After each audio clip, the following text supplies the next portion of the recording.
Good morning, class. I am Professor Calderon, and I wanted to just welcome you to Cinema 107 and to let you know this class is going to be about understanding visual narrative, and that's how films are told. To understand the visual narrative, we need to understand a couple of things. The most important thing to know that film is a storytelling medium. So what we are doing is understanding the principles, the very basic principles that affect us as an audience when we see things, when we see moving images, and then how our mind links those moving images and sounds and sort of construct in our mind a story with emotional impact, with a climax, a conclusion. So this is a practice, one that's active. It's something that, in theory, it's abstract.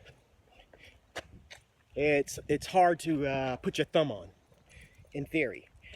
But when you practice it, like when you actually pick up a camera and you go out into the world, and through the lens of that camera and through the perspective of the narrative that you're trying to tell, how you construct those visual entities will affect how well your message in your narrative or your story is received.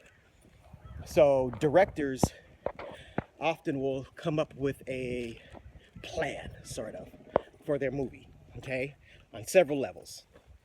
So their first plan is the script, right?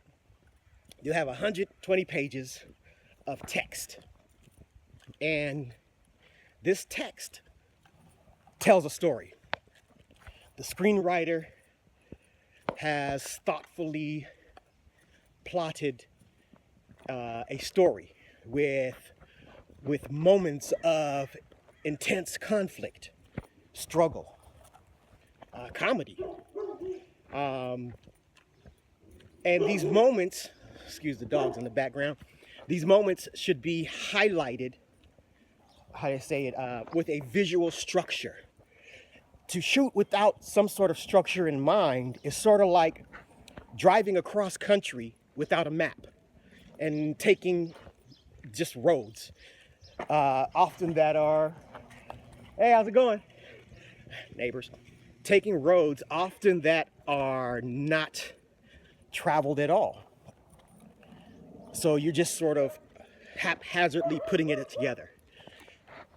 Now, another approach is you get your map, your screenplay, and as a director, you visually, in your mind, see the movie. The entire movie in its detail and its complexity as it unfolds. And you don't just settle for that first idea, that first vision of how you envision that movie. You go back, and now you have to put a visual structure to it. You have to put a plan of action to it. You have to think, how am I going to tell this story visually? You know, the writer said, how am I going to tell this story on the page so that when someone reads it, it leaps off the page? So the director says, how am I going to tell this story visually so that when someone sees it, it leaps not just into their mind, the story, but visually into their emotions, right? How do we connect the visual to the emotional? Then this is the trick. This is the thing that we're diving into here, right? We're marrying a narrative to a visual format. Now, for that to be done successfully, it takes some planning, it takes some forethought, some knowledge of how we human beings process images in our head. Without getting into too much deep psychology here and biology, basically there's a Kurzweil. He's a contemporary modern genius, right? He's probably has one of the highest IQs of all times right now. Now, Kurzweil was breaking down. I'll send a link to this video. He did a TED Talk. I think he has this in his book as well. But in his talk, he talks about the evolution of the human brain. And deep in our cortex, there is a little teeny tiny micro sliver of the brain. And this was over billions of years of evolution. This little sliver of our brain, he says, hasn't really evolved much. But what has happened is other layers of our brain has evolved over it, giving us added function. Okay? So, we are tapping deep into that primal sliver of the brain where we process very basic things that we see. And when I say basic, I mean like just a line. Literally, like a line. How do we process that line in our brain?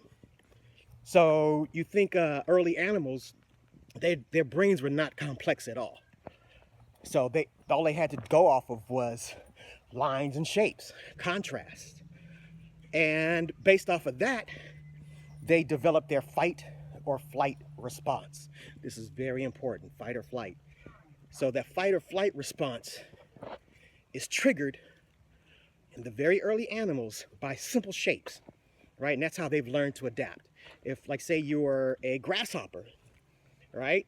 And you're on the ground and for some reason above a shadow is cast. Well, that simple shadow, that change might trigger that grasshopper to run, to jump, and seek shelter. But did the grasshopper think, oh my God, there's trouble, or there's a bird overhead which is causing this shadow that might eat me? No, the grasshopper isn't rationalizing at that level. And this is just a very basic comparison, you guys. So in our own minds, we have this very basic sort of thing jumping off, this function. So as a director or an audience member, to understand film at a deeper level, we dive into these very primal elements that affect how we perceive the world around us. And so the director uses that built-in perception to bolster his storytelling skills. So we're going to get into that in this class. What are those visual elements, those basic components that propel us into the story visually? Not necessarily with sound or dialogue. Visually, I'm talking about. When we see stuff, what is our internal response to it? What is our emotional grab? What is it that jars us in the story or out the story? How do we react to what we see? Okay, once we know how we react to what we see, we can use that reaction to tell a good story.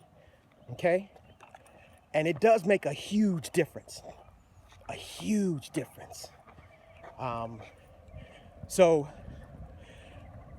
name is Professor Calderon. This is Cinema 107, Understanding Motion Picture. Thanks for signing up. And I look forward to corresponding with everybody in this class online. So any questions, leave your comments below. I will answer them. There's a link to the book that we use for the class, and I will talk to you later. All right.